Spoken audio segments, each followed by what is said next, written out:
Okay, great. Thanks, Samantha. Good afternoon, good morning, good evening, depending on what time zone you're in. It is 1 p.m. on the East Coast of the United States. And I just want to say thank you for attending our session this afternoon. This is my favorite one to moderate to kick off the year for the REAIM working group because we get to focus on the experiences of a few particular individuals, but also we welcome questions from everyone else or comments. If you attended the annual Dissemination and Implementation Science Conference in Washington, D.C. this past December, we usually kick off the year in February, at least 6 weeks into the year, we kick it off with this session to highlight reflections about experiences from attending the conference and kind of where the field is right now and where we think it might be going in the next year leading up to the next meeting.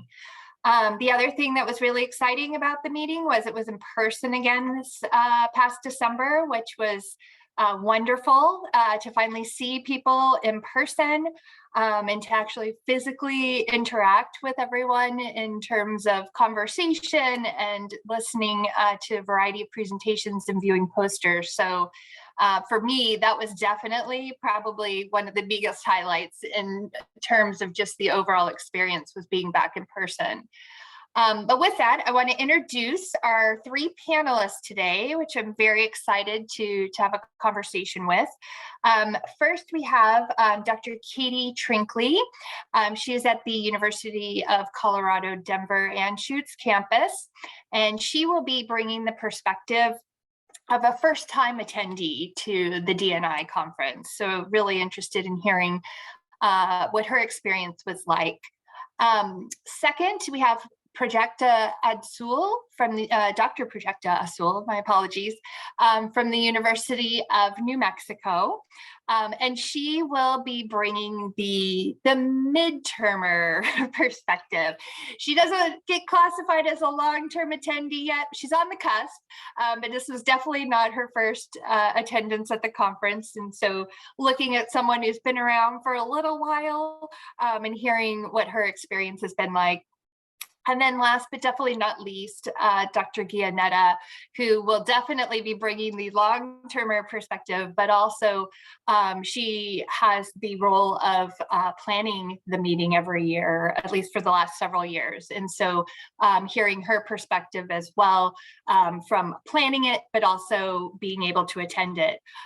So with that, we'll jump in. Each individual has about a 5-minute intro to showcase their experience, and then from there we'll have a conversation around the conference. And so if you could please, if you have any questions, please feel free to throw those into the chat, and I think myself and Samantha will try to monitor that to make sure that we get those included as well.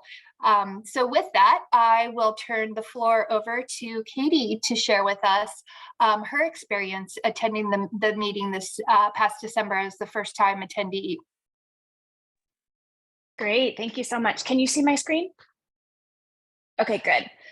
Wonderful to see that there are so many other first-timers on the call. I will be interested to hear what your perspective is and whether you had the same experience as I did. It was my first time. I had heard so much about it, and I was extremely pleasantly surprised. It was a very positive and welcoming environment. I came into it really not knowing what to expect. I knew some folks there, but I really felt valued, and I didn't feel like an outsider, which for attending a conference for the first time, I think is a surprise. It definitely was for me. I thought it was also easy to navigate. It wasn't really hard to kind of figure out what the different sessions were, what the expectations were. So that was nice. I thought it was also both productive and energizing. I really left energized, largely because I had the opportunity to meet new folks, find new collaborations, and I'm still meeting with those people. It really was fruitful in terms of finding new collaborators and also getting the opportunity to meet some folks in person and really build the collaborations we already had.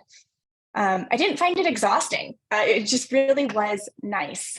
It was also really interesting to me that at this particular conference, you're not just with the scientists and the researchers that are on the ground, but the funders, NIH representatives were there. And so the opportunity to interact with them was very, very cool. I also found that the content was generalizable. Oftentimes I find it difficult when you try to demonstrate via example how things were applied. And so you use something in a specific clinical or content domain, and you get lost sometimes the application in the content. But here I didn't find that. I felt like it was really a good balance so that it focused on and really emphasized the general principles of implementation science as opposed to, infectious disease or those types of things. Perhaps because of my interest in this area, I gravitated towards a lot of these sessions that really focused on application and tools to, as Dr. Glasgow will say, demystify or simplify some of our complex concepts and methods in implementation science. And so this was really fun for me to go to these specific sessions where they were very concrete examples of different ways to simplify a lot of our methods and approaches. So these are just screenshots from the agenda of the things that I found really interesting, some of which are actually from University of Colorado, like the engagement method navigator tool or DICE methods, and then our iPrism web tool. But others included concepts from the VA, so the implementation planning assessment tool, as well as from WashU, Maura Kepper, with her dissemination and sustainability tool. So I found these really insightful. And then just from the opening keynote session, there were some things that I thought were really nice and some really kind of checklists or reminders that I'm really going to carry forward with me. So they talked about misinformation in relation to dissemination. And Dr. Chambers talked about a future state where evidence really overcomes misinformation. And then there was one of the speakers also talked about specific strategies that we can implement to avoid misinformation. So I thought that those strategies were really insightful, talking about capsulation of information, trying to present things in ways that are familiar to our different audiences, and thinking about the venues, the need for repetition, a lot of really great examples around misinformation with COVID, perhaps no surprise. And then the 5 rights. As an informaticist, we talk a lot about 5 rights. And so this really resonated with me, maybe not others, but it's the 5 rights of implementation science. And so Dr. Simpson posed the question of, are we asking the right questions? So the right questions to the right people and partners, the right data and methods, the right messenger and messages, and the right incentives, which aren't always monetary. And then my final reflection really stems from discussions I had after the meeting with more seasoned implementation scientists. And I thought it was really fascinating to hear them say, it was really an aha for me. I walked away realizing that implementation strategies don't have to be so rigidly defined. And for me, perhaps because I have entered the field later, I've never really felt like implementation strategies were so rigidly defined or that they had to be so static. I always felt like they could be loosely defined and nimble in terms of adapting over time. So that was really insightful for me. So those are my reflections. Great, thank you so much, Katie. We will circle back to what you have shared with us.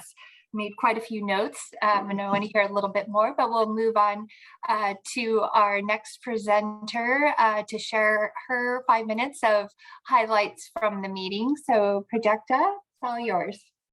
Hi, everyone. Good afternoon. So I am Prajakta Adsul. I'm an assistant professor at University of New Mexico's Comprehensive Cancer Center. My background is as a primary care clinician turned implementation scientist, turned population scientist, and focused on cancer prevention, right? So I've had like a zigzag journey. So clearly I've been very focused in the last few years on really examining how we are thinking about health equity and how we are using implementation science as an opportunity to pursue more equitable research. So I'm going to take this opportunity to showcase some amazing posters and presentations that happened over the last conference. And instead of sending you things in the chat, I thought I'd just put together screenshots of the posters that were really, really impressive for me. Let me begin before that by saying that the workshops, I forgot to put a slide on the workshops because I did one this time. I was actually leading a workshop on pragmatic trials with Dr. Wynn Norton. I think those are great opportunities for first-timers to come and get some basics around. So I think we had like policy implementation science, we had pragmatic research, and as usual, I did not tout that in the slides, but just wanted to give a shout out to workshops. So moving to health equity, I thought this was a really interesting poster by Dr. Clark around structural interventions, where she did a systematic review to think about, what interventions are working in terms of really addressing those upstream factors. And what none of you will be surprised, a lot of work in financial policies, nutrition safeguard programs, immigration-related policies. So really exciting work from this group to follow along in the space of equity in IS. The HD Pulse tool from the NIMHD group was highlighted in as well. So that's another interesting tool if folks are interested in figuring out a little more around its use in implementation science. This was another interesting piece around intersectionality and its inclusion in CFR, the Consolidated Framework for Implementation Research. Again, fantastic work in really thinking about how our theories, models, and frameworks could start incorporating nuanced considerations around these concepts that have been sort of not incorporated in the early phases of development of these theories, models, and frameworks. This was a fascinating presentation from a conglomeration of key lessons across several studies that were looking at fostering community-engaged implementation science. And I really wanted to just give a shout out to how wonderfully they documented things that we should think about from a funding perspective, from academic systems perspective, and from partnership capacity building that would really, that took the science of community-engaged D&I into really concrete ways in which we could start addressing that. I also am very fascinated with the sustainability and global health literature, and just wanted to highlight this new updated systematic evidence review on sustainability of health interventions. This was a review that was done, I think, in 2015, 2016. So really encourage people to come back and look at this updated systematic review on sustainability. Really concrete concepts, again, being brought out by these authors, many of who have been studying sustainability for decades in the global literature. I wanted to end with 3 specific presentations in models, methods, and measures track. The first one was this awesome, really big shout out to Dr. Anna Baumann from WashU, who really did this deep dive into dissemination frameworks and really concretely brought out what is the outcomes, what are the processes, what are the strategies that we are hoping to figure out and build the science of dissemination more concretely.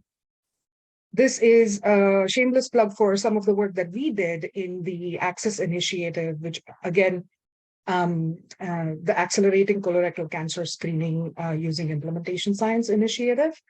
But this was a panel that actually brought Dr. J.D. Smith from Utah with his impact work, with my access work, and then Dr. Rani Elvi from some of the work from the VA, in comparing how could we track implementation strategies across research consortia.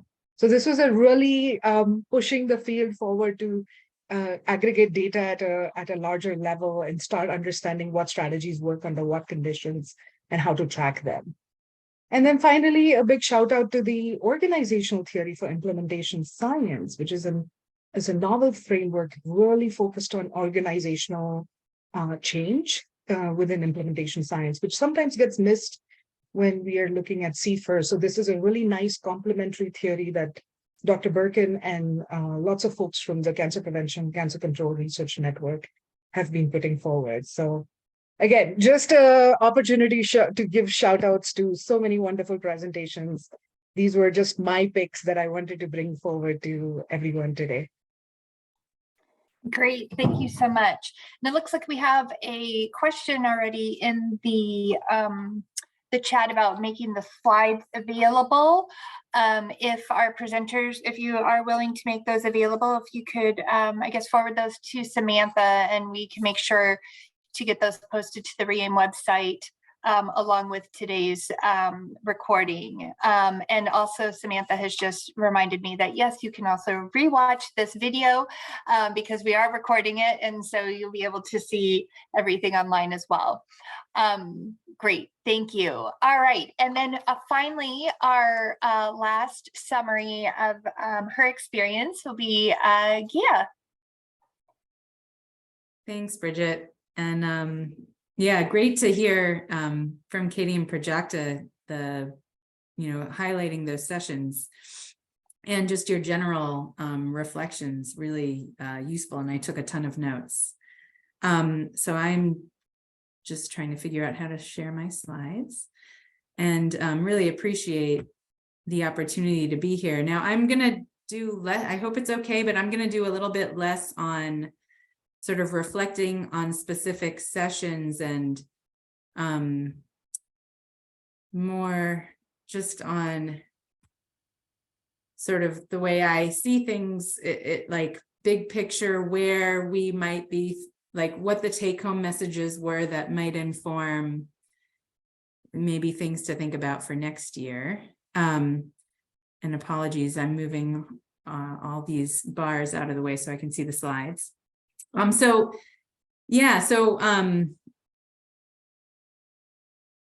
I thank you, Prajakta, for the cue. I did have a slide on the pre-conference workshops, and the reason I wanted to start with reflecting on this is because this was a new element of the conference this year. So for those of you who are first timers, would be great to hear if you did take advantage of any of these workshops, what you thought.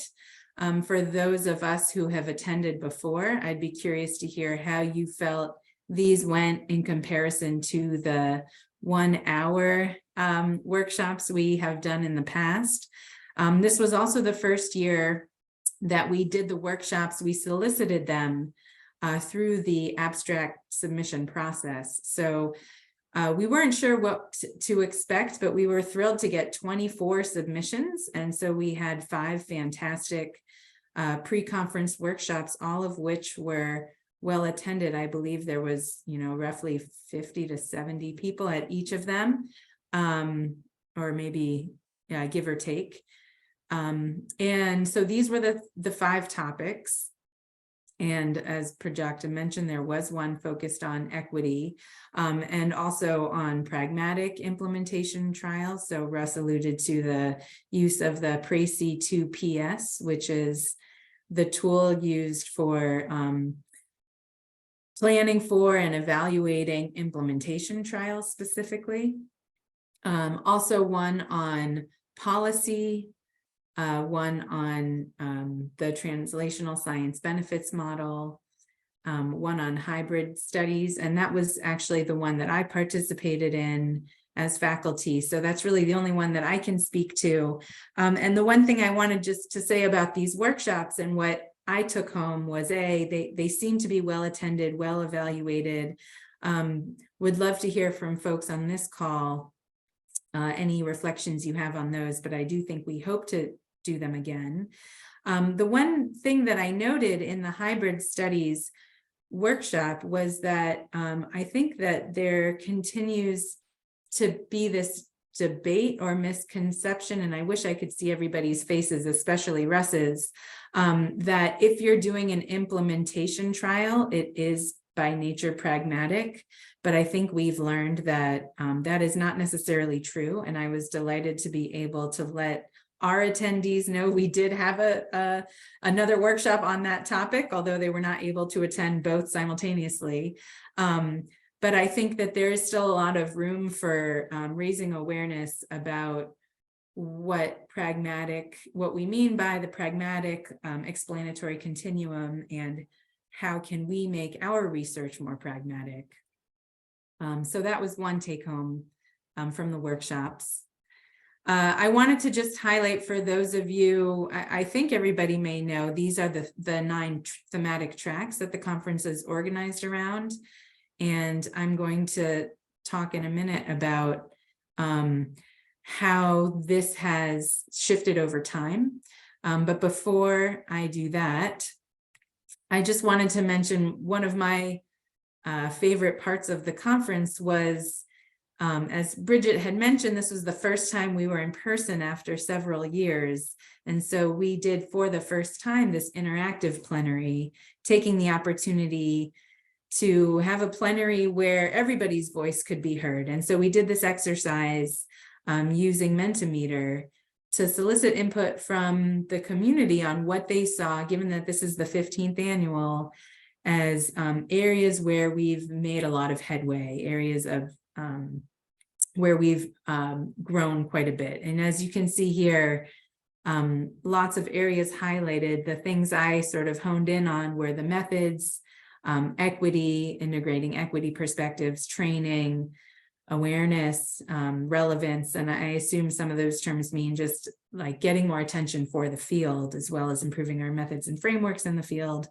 What was interesting, and I don't have a slide on this, was that after we asked where you saw our accomplishments were, where do you see we have a lot of growth, and a lot of growth opportunity, where we need a lot of growing to continue to do. And I think, interestingly, a lot of these same themes came up. So while we've made a lot of progress, we still have much to improve upon, further integrating equity and addressing health equity, and further developing our frameworks and methods. So that was an interesting take home. And then finally, so for those tracks that I mentioned, just to give you a sense of, this is the % of abstract submissions by track. And so we tried to populate the number of sessions proportional to the number of abstracts that were submitted. And we have and so this is, and each year we actually do see that the system levels intervention is nearly a quarter of all submissions, which is not surprising given the nature of the field. But what's notable is that we continue to see relatively few in global and health policy. So I'll say something about that in a minute. But what I wanted to mention is that, you know, given this was the 15th annual, and every 5 years, we try to do a broad picture reflection on how things are shifting and moving. And so this year we looked to see how has the trend evolved over the years that we've had these tracks. And so here you can see the % change. And so this is the number of abstracts submitted for these tracks and how that's shifted across the 8 or so years we've been doing tracks. And what I thought was great to see, and sort of mirrors some of that word cloud you just saw, is that the places where we've seen the most increase is in our equity tracks, our methods track, and building the future, which is really focused on infrastructure, training, and emerging areas. But where we not only do we see relatively few in policy, but that was actually an area that seemed to shrink, at least this year. And I guess my one major reflection from the conference overall was I kept hearing a lot of conversation about the importance of policy. And so I am hoping that this is an area that can continue to grow. And I just wanted to end with this slide. And so I realized I didn't introduce myself. I'm Gilanetta. I'm a program director at the National Cancer Institute on the implementation science team. And this DCCPS is the division where I sit. That stands for the Division of Cancer Control and Population Sciences. And while my role for the conference is to represent all of NIH, because I work across the NIH with our colleagues at most of the institute centers and offices that have an interest in implementation science and participate in the planning of the conference, I also just wanted to put a plug in for our division, which has new leadership this year and has just released these priority areas where evidence-based policy, as you can see here in the middle, has been highlighted of an area of interest. So hoping to see more in this area as well. And thank you for your time. Hopefully I did not go over.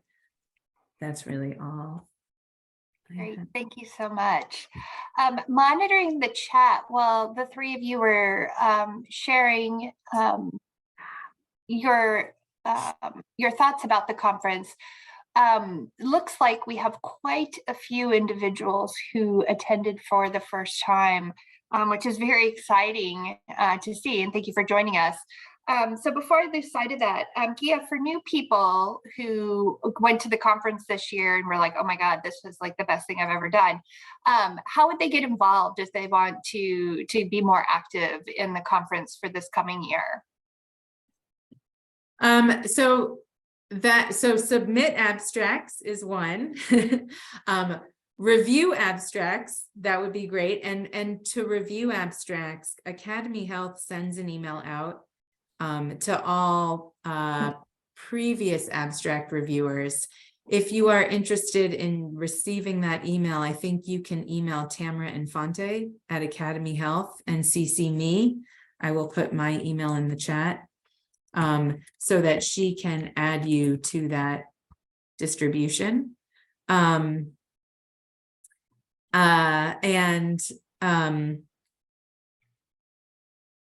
in terms of other opportunities, so one, there are also discussion forums at the conference. And so periodically we will have people reach out to us who would like to host a discussion forum, where that would be a conversation of broad interest to anybody who'd be attending the conference. So we try not to have them necessarily be disease specific or, but maybe a broad area. And you can use the conference as potentially an opportunity to explore a discussion in an area evolving, like as a working meeting, or an area to explore. And the coffee chats, yes, so that's an opportunity to network. I mean, to the point of how you can help and get involved, I think there are lots of networking opportunities. I know if you're interested in global implementation science, I have many colleagues who are trying to organize a satellite session, likely virtual, so that it can be accessible to more of our global colleagues around the world. So if you want to be involved in planning any satellite activities, again, feel free to email me and I'll try to connect you with the people doing those things. Prajakta, can you think of any other ways that I might be missing, or Russ or Bridget? I really think the coffee chats are like content focused areas that you can start like learning a lot more about the areas in a much more informal way, which can intimidate some first time attendees. So I really just want to plug in that those are some of my favorite. Oh, and then the other thing that I was thinking of is the poster walk, Gila. Like this year we did these poster walks, and I actually, the couple of posters that I showed were on my poster walk. So it was really a nice way to not get intimidated by the broader scope that is being presented, but have someone who is an expert lead you through some key projects that can then help you build the base to go forward. Great. Yeah, thanks for that. Great, thank you.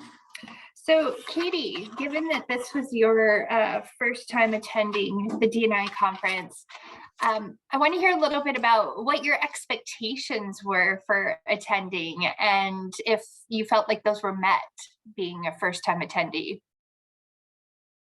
Yeah, that's an excellent question. I think my expectation was that I would be spending all of my time in the sessions. And that was not the case. So my expectation was actually exceeded because I think it was better in that I was talking with people, meeting with people, And it was really that networking and collaboration in addition to the learning. It wasn't just all about sitting in front of someone presenting or a workshop. I actually think that the networking was much more valuable in many ways, but it was stemmed oftentimes from the sessions that I did go to. So. Great, thank you. And Prajakta, given that you're our midterm representative, what keeps you coming back? I mean, we had a 3-year hiatus for COVID. We've obviously attended before, maybe attended virtually during the pandemic. But what about this meeting has you keep returning? That's a difficult question to answer because this is sort of my methodological home. I do really come back to really learn more about the methods that I could then come back and apply in cancer prevention research. That is sort of my content area.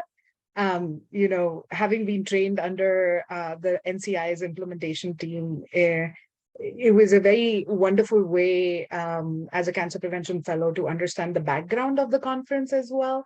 Learning from Gila and learning from David and all of these folks that are so intricately involved in the planning of the meeting. But then, even as an assistant professor transition, it's sort of my place to go back and learn from everybody else's applications and methods and theories. All of the latest and greatest in applications comes forward in this conference. And it's slowly percolating quite a bit to, other cancer-related conferences. But this is the methodological place that I think is an important implementation research, dissemination research sort of space. And what has been heartening is to see a growing emphasis on global health and implementation research, which is this year, Gila, another shout out to the organizing and planning committee in creating a lunch forum. I think it was such an amazing opportunity to just bring together people that were interested to even, just connect and introduce themselves and say, what are you working on? What are you not, what could we be working on together in the future? With funder representatives, like Katie said, NCI was there, trans NIH folks were there. And so that has been another wonderful way of understanding the key folks and understanding some of the key objectives and initiatives that are ongoing with that space too. Great. I will always come back, Bridget. I know we keep showing up year after year. And Gia, I have a question for you. Thank you for sharing the information that you have in terms of the conference and data as it relates to the meeting itself. It's exciting to see the influx and change in the abstract submissions by the tracks. But I wanted to hear from you as a scientist and not as the person planning the conference. What was your most enjoyable experience of the meeting? And I know it's hard to differentiate between the two, but I mean, honestly, they're two different. One as your role as the planner versus the scientist. So it's well, I don't know if I can separate the scientist, the planner, and the just human in me, but it was definitely the interpersonal interactions, the conversations. And I think it's just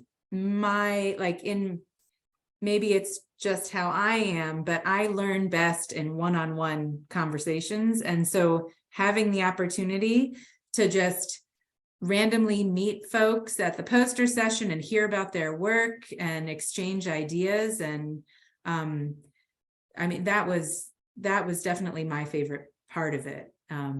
It was both energizing and exhausting because I also had these planning duties, but I wanted more of the energizing part.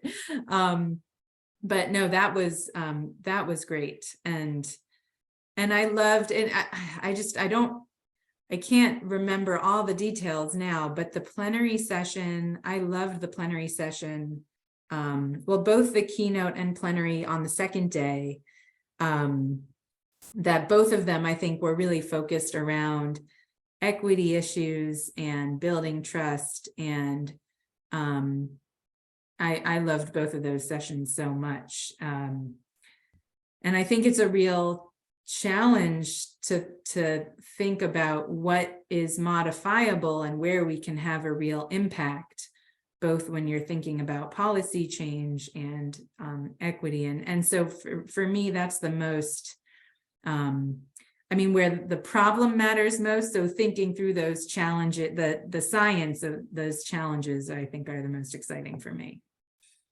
Great. No, and I'd want to reiterate that for all of our new attendees, in that I agree with the in-person kind of one-on-one conversations. I don't think I really I knew I missed it, but I didn't realize how much I missed being able to see, you know, Russ, my mentor, and a lot of good friends / collaborators that I've had over the years, because you know, we had to go virtual.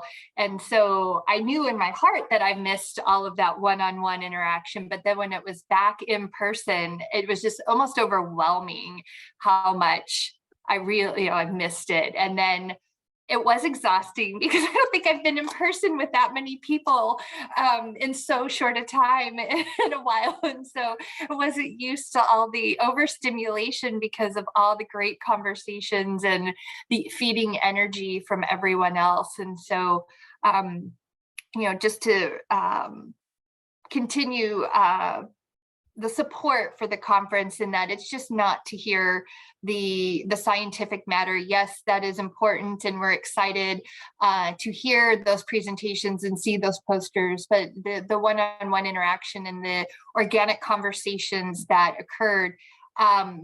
And I think someone had posted in the chat for Katie, it sounds like you had a lot of opportunity to have some of these organic conversations and chats with people. And so how is that translated for you post-conference? Because if meeting's only, you know, 2.5, 3 days tops. And so what's that been like for you post-meeting? Wonderful is my answer. Well, for example, I keep on using the example of Mara. And so we have a meeting scheduled next week, but there's also a couple other people that I'm meeting with this very week. So I think, you know, I think a key to that, to actually not letting it fizzle at the conference, is putting something on the books and actually following through with it, an action plan of sorts. And it's been really nice. And I think part of it is not just working together on a specific tangible project, but also thinking about how it fits in with the bigger picture of, I mean, many of the people that I have connected with are a similar stage of their research and academic careers. And so we're really thinking about the bigger picture in addition to a specific project. So it's kind of motivating. It's building a camaraderie too, I think, in the same sense. So yeah. Great, thank you. And let's see, I'm going to circle back. I have so many questions for you all, and so little time. Projecta, thinking about, you know, it's February, so we have abstract submissions coming up, the early summer. Conference will be in 10 months. I'm sure Gia's already very aware of that. Calendar's already started for planning. Where do you hope to see the field moving forward, and what would you like to see in terms of topics for next year or this coming year, now that it's already 2023? Yeah. I think Gila brought this up quite nicely in the plenary presentations that happened. I always see those plenaries as setting the stage for the next year in more concrete methods, measures, and more application ways. But these plenaries become like sort of these provocative, big, like think out of the box, think big. What can we really do? So really wanted to highlight one of those plenaries in bringing partner perspectives. And I also want to just say that this is one of those conferences for first timers where a lot of what we speak and we do is reflected in the conference. So when we mean we need to do more partnership engaged implementation science, you will note so many presentations and so many plenary thoughts being shared in this space. So I really wanted to highlight the plenary that was led by Dr. Tim Ferriss, who brought together Dr. Laurie Carter Edwards, Dr. Vijay Balasubramaniam, Dr. Gloria Montiel, and then Dr. Avinash Shamdal. I'm cheating. I have their slide pulled up. That's why I could like remember all their names. That's a But fantastic memory. I just wanted to say how wonderful that plenary was in bringing our partners' perspectives to our understanding. So people that we are working with day in and day out as implementation scientists, we need to put them up on the stage and listen to what their perspectives are. How do evidence-based interventions fit within our priorities? How do they not fit within our priorities? And how can we start engaging them more earlier in the process, when we are doing some of this work, and not just thinking about trust as a given, and really thinking about how are we as researchers trustworthy? How are our institutions more trustworthy in what we do for the community and for the individuals that seek care in our institutions? And just, I thought this panel was amazing in showing that humility and showing that real mix between practice and research and bringing those perspectives to the forefront. So I'm really hoping that is what we see next year. More practice-driven understanding of how we can make implementation science more pragmatic, more applicable, more utilized in driving population health outcomes forward. So that's my one little bit. Great. Well, thank you for sharing that. And Katie, what are your thoughts?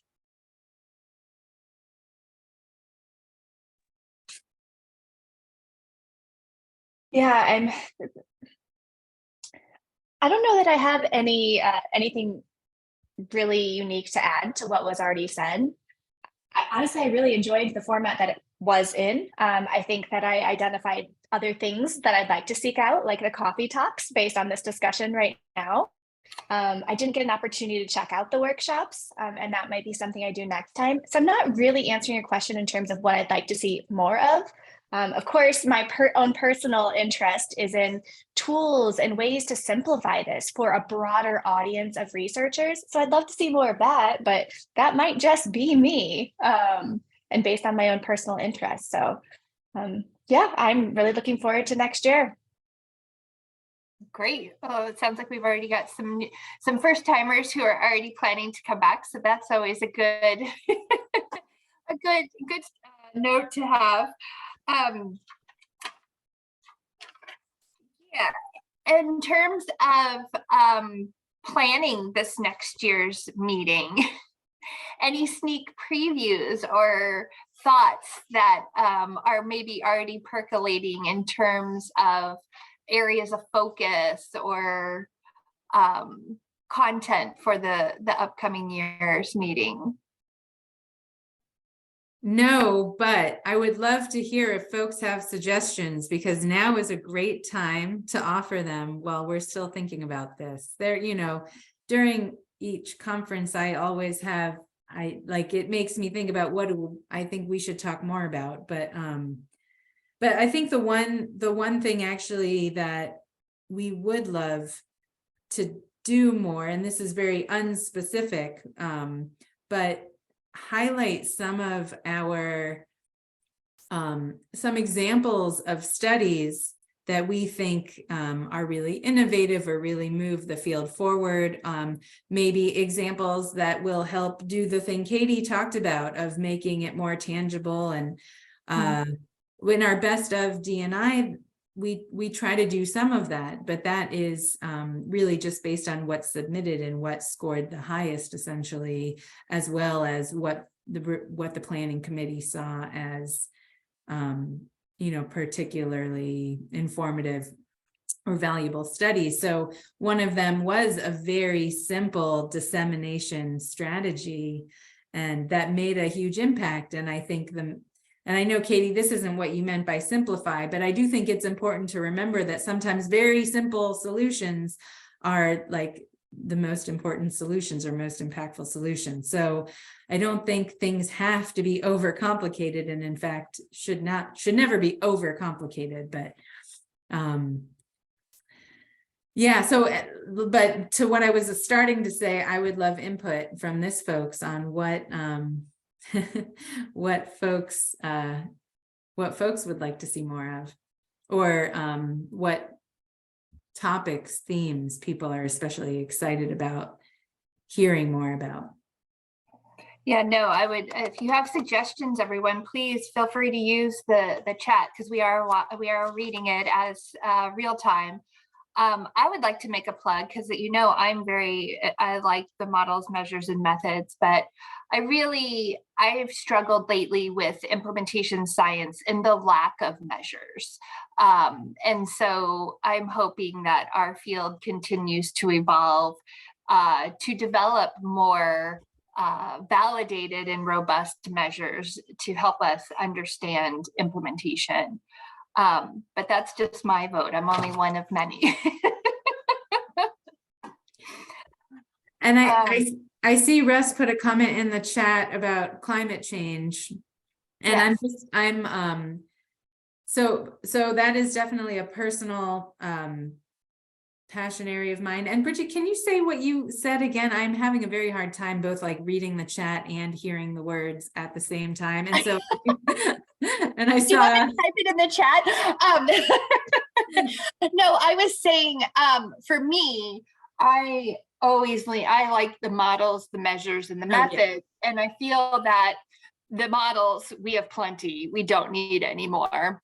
The methods are, they're evolving. But the place I think we really struggle with still and needs really some momentum behind it is the measures, especially as it relates to understanding implementation. So what is Russ? Russ, are you being funny?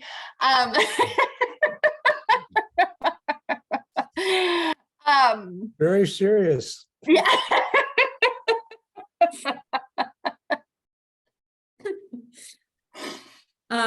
No, that's a great point. I think it would be great to see more on both methods and measures. And we did do a plenary on measures a few years ago. Brian Weiner was the moderator or speaker. I might have been the moderator. Anyway, it was a great plenary with Maria Fernandez and Lisa Saldana and Brian Weiner talking about measures and how many of our outcomes and process measures we still lack sort of valid and reliable ways of measuring those things. So since that conference, there has been a lot of development, but would be great to see more in that area.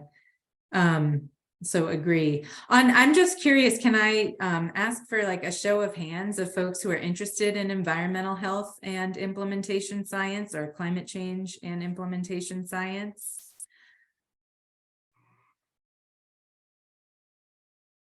So people are getting fancy with raising their hand. I don't even know how to do that. Oh, reactions. Here we go. Yeah. Okay. Great. So it's good to see. So I'm originally trained as an environmental epidemiologist, and I came to implementation science by no accident, I think. And so I'm very excited that these worlds are starting to come together. And I think climate change is an excellent example of an opportunity where implementation science can offer a lot to advance solutions to adaptation and mitigation, and particularly in addressing health issues. So, but broadly, so this is an area that is relatively new in the field, and we did have a session at the conference, both a discussion forum and a panel, where some scientists are talking about ways in which they're integrating implementation science into climate change and health solutions. So I think, but there are relatively few people. The NIH has an NIH-wide community that is focused on this area, and all of the funding opportunities that are coming out of that are trying as best possible to integrate opportunities for implementation science as well. A lot of intervention development, but opportunities for studying implementation in that context as well. And I think in part because of this urgent need for being proactive and an opportunity, or really a need for things are being implemented as we go. So this is, I think, a real area for growth. And if Russ can get Greta to come be our next keynote, that'd be great, Russ. Thanks for volunteering. So yeah, that's, I think, I don't know if there was anything else you were hoping to hear, but it is an area, as I showed, that is an area our division is prioritizing, the NIH is prioritizing, and we'd love to see more of in that space. Great, thank you. I know we're getting close to the top of the hour, so I wanted to do a quick one more round of questions with each of our panelists today about words of wisdom, or if somebody you're thinking of going to the conference this coming year, or went and is on the fence of whether they think they might go this coming year. Like, what would you share with a colleague or a potential attendee about your experience? What would be your big takeaways? And we'll start with Katie. Well, perhaps it's no surprise that I'm going to say something along the lines of networking and collaboration. But I'd say just plan on immersing yourself in the conference. Don't plan on having work that you take there that's on your to-do list. Try to clear your plate and not be distracted. I mean, there's only so much we can do in that regard, but just immerse yourself. Plan on not having dinner with people that you already know. Make those new connections, seek out, the coffee talks. I wish I would have done that. So that's a regret, but do things like that where there's groups of people that are together. It's just really inviting. So take the opportunity to be welcomed into the community and meet new people. Great, thank you. Oh, and yes, there was a fun run this year. I did not get to take part in that, Gia, because I was trying to figure out how I was going to, when you don't stay at the conference hotel and you got to come all the way back home to get cleaned up. That was like, how am I going to do this? Next year, that's my next year, is figuring out how I'll participate in the fun run. Prajakta, your thoughts, your closing comments for potential attendees. So this is a cliche that everybody speaks about implementation scientists, that they're so welcoming and collaborative. No, but seriously, in these conferences, come talk to any of us. They are just, what's amazing about this conference is you can tap our shoulders and be like, hey, I want to talk to you, talk about something. And people will stand there and give you the time. And it's amazing to be able to network the way implementation science networks. I think it's a very special conference. We really look forward to welcoming you next year and welcoming several of you back. Reach out, talk to any of us.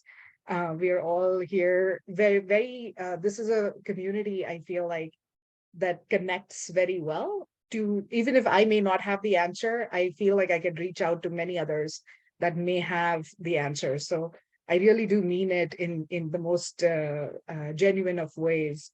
This is a very open and welcoming community. Great, thank you.